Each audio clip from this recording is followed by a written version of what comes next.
ನಮಸ್ಕಾರ ಸ್ನೇಹಿತರೆ, ನಾನು ನಿಮ್ಮ ಪ್ರೀತಿಯ ದಿವ್ಯಾ ಹುಳ್ಗೋಳ್ ಲೈಫ್ ಕೋಚ್. ನನ್ನ 100 ದಿನಗಳ 100 ಕಥೆಯ ಸರಣಿಗೆ ಸ್ವಾಗತ. ನಾವು ಜೀವನದಲ್ಲಿ ಅನುಸರಿಸುತ್ತಿರುವಂತ ಆಚರಣೆಗಳ ಅರ್ಥ ನಮಗ್ ಗೊತ್ತಿದ್ಯಾ? ಎಷ್ಟೋ ಸಾರಿ ನಾವು ಆಚರಿಸಬೇಕಾದ್ರೆ ನಮ್ಮ ಗುರು ಹಿರಿಯರಲ್ಲಿ ಕೇಳಿದಾಗ ಅಥವಾ ನಮ್ಮ ಮುಂದಿನ ಪೀಳಿಗೆಯವರು ನಮ್ಮನ್ನ ಕೇಳಿದಾಗ ಸರ್ವೇ ಸಾಮಾನ್ಯವಾಗಿ ಬಂದಂತಹ ಉತ್ತರ, ಹಿರಿಯರು ಮಾಡ್ತಿದ್ರು, ಇವತ್ತು ನಾವು ಮಾಡ್ತಾ ಇದ್ದೀವಿ, ನಾಳೆ ನೀವು ಮಾಡಿ, ಇದರಿಂದ ಒಳ್ಳೇದಾಗತ್ತೆ ಅಂತ ಅಲ್ವಾ? ಬನ್ನಿ ಒಂದು ಪುಟ್ಟ ಕತೆ ಹೇಳ್ತೀನಿ. ಒಂದೂರಲ್ಲಿ ಒಂದು ಆಶ್ರಮ ಇರುತ್ತೆ.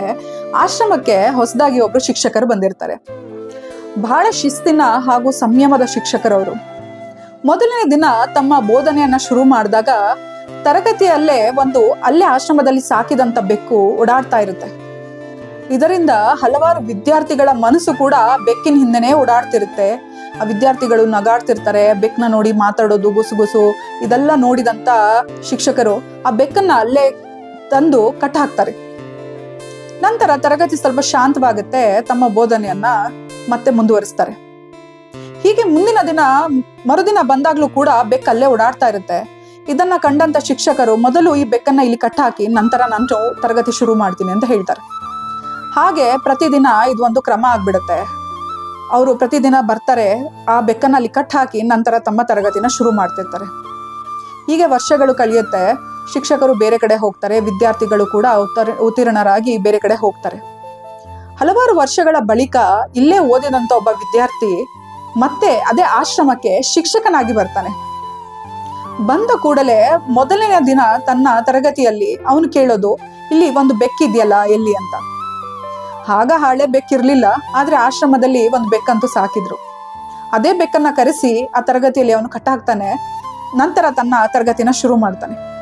ಅವನು ಪ್ರತಿದಿನ ಇದೇ ಕ್ರಮನ ಪಾಲಿಸ್ಲಿಕ್ಕೆ ಶುರು ಮಾಡ್ತಾನೆ. ಏನ್ ಗೊತ್ತಾಗುತ್ತೆ ಸ್ನೇಹಿತರೆ ಇದರಿಂದ? ನಮ್ಮ ಜೀವನದ ಸತ್ಯನೂ ಇಷ್ಟೇ. ಎಷ್ಟೋ ಕ್ರಮಗಳು ಆ ಪರಿಸ್ಥಿತಿಗೆ ಅನುಗುಣವಾಗಿ ಶುರು ಮಾಡಿದಂತ ಒಂದು ಕೆಲಸಗಳು ಆಚರಣೆಯಾಗಿ ಮಾರ್ಪಟ್ಟಿದೆ. ಹೌದು, ನಮ್ಮಲ್ಲಿ ಬಹಳಷ್ಟು ಅರ್ಥಪೂರ್ಣವಾದಂತ ವೈಜ್ಞಾನಿಕವಾದಂತ ಆಚರಣೆಗಳು ನಮ್ಮ ಗುರು ಹಿರಿಯರಿಂದ ಇತಿಹಾಸದಿಂದಾನೇ ಬಂದಿದೆ. ಅದರಿಂದ ನಮ್ಮ ಜೀವನದಲ್ಲಿ ಸುಖ, ಶಾಂತಿ, ನೆಮ್ಮದಿ, ಸಮೃದ್ಧಿ ಎಲ್ಲವೂ ಕೂಡ ಇದೆ. ಅದರ ಮಧ್ಯದಲ್ಲಿ ಇಂತಹವೇ ಕೆಲವು ಅಂಧ ಆಚರಣೆಗಳು ಬಂದ್ಬಿಟ್ಟಿದೆ ಅಲ್ವಾ? ಹಾಗಾಗಿ ಯಾವುದೇ ಒಂದು ಆಚರಣೆನ ನೀವು ಮಾಡ್ಬೇಕಾದ್ರೆ ಇದು ಯಾಕೆ ಮಾಡ್ತಾ ಇದ್ದೀವಿ, ಇದರ ಅರ್ಥ ಏನು ಅಂತ 1 ನಿಮಿಷ ನಿಂತು ಯೋಚನೆ ಮಾಡಿ. ನಿಮ್ಮನ್ನ ನೀವು ಪ್ರಶ್ನೆ ಮಾಡ್ಕೊಳ್ಳಿ. ಅರ್ಥ ಗೊತ್ತಿಲ್ಲ ಅಂದ್ರೆ ನಿಮ್ಮ ಹಿರಿಯರಲ್ಲಿ ಕೇಳಿ. ಹಾಗೆ ಮುಂದಿನ ಪೀಳಿಗೆಯವ್ರಿಗೆ ನೀವು ಈ ಆಚರಣೆಗಳನ್ನ ಪಾಲಿಸಿ ಅಂತ ಹೇಳ್ಬೇಕಾದ್ರೆ ಅದರ ಅರ್ಥವನ್ನು ಹೇಳ್ಕೊಟ್ಟು ನಂತರ ಅದನ್ನ ಪಾಲಿಸ್ಲಿಕ್ಕೆ ಹೇಳಿ. ಖಂಡಿತ ಆ ಪೀಳಿಗೆಯವರು ಮುಂದಿನ ಎಷ್ಟೇ ಪೀಳಿಗೆ ಬಂದ್ರು ಅವ್ರು ಅದನ್ನ ಅರ್ಥಪೂರ್ಣವಾಗಿ ಬಹಳ ಶ್ರದ್ಧಾ ಭಕ್ತಿಯಿಂದ ಆಚರಿಸ್ತಾರೆ. ಇಲ್ಲ ಅಂದ್ರೆ ಅದು ಬರೀ ಒಂದು ಕ್ರಮ ಆಗ್ಬಿಡುತ್ತೆ.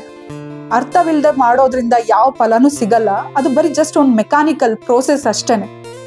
ಹಾಗಾಗಿ ಸ್ನೇಹಿತರೆ, ಬಹಳಷ್ಟು ಅರ್ಥಪೂರ್ಣವಾದಂತ ವೈಜ್ಞಾನಿಕವಾದಂತ ಆಚರಣೆಗಳು ನಮ್ಮಲ್ಲಿ ಇದಾವೆ. ಅದನ್ನ ಅರ್ಥನ ತಿಳ್ಕೊಂಡು ಪಾಲಿಸೋಣ. ಹೀಗೆ ಕತೆ ನಿಮ್ಗೆ ಇಷ್ಟ ಆಗಿದ್ರೆ, ನಿಮ್ಗೆ ಯಾವೆಲ್ಲ ಆಚರಣೆಗಳು ಗೊತ್ತು, ಅದರ ಅರ್ಥ ಗೊತ್ತು, ದಯವಿಟ್ಟು ಕಮೆಂಟ್ ಮೂಲಕ ತಿಳಿಸಿ. ಮತ್ತಷ್ಟು ಜನಕ್ಕೆ ಅದರ ಅರ್ಥ ಅವ್ರಿಗೂ ತಿಳಿಲಿ ಅಂತ ಅನ್ನೋದೇ ನನ್ನ ಆಶಯ. ಇವತ್ತಿನ ಕತೆ ಮುಗಿಸ್ತೀನಿ. ಮತ್ತೆ ಮುಂದಿನ ಕಥೆಯೊಂದಿಗೆ ಭೇಟಿ ಆಗ್ತೀನಿ. ಇಂತಿ ನಿಮ್ಮ ಪ್ರೀತಿಯ ದಿವ್ಯಾ ಹುಳ್ಗೋಳ್ ಲೈಫ್ ಕೋಚ್.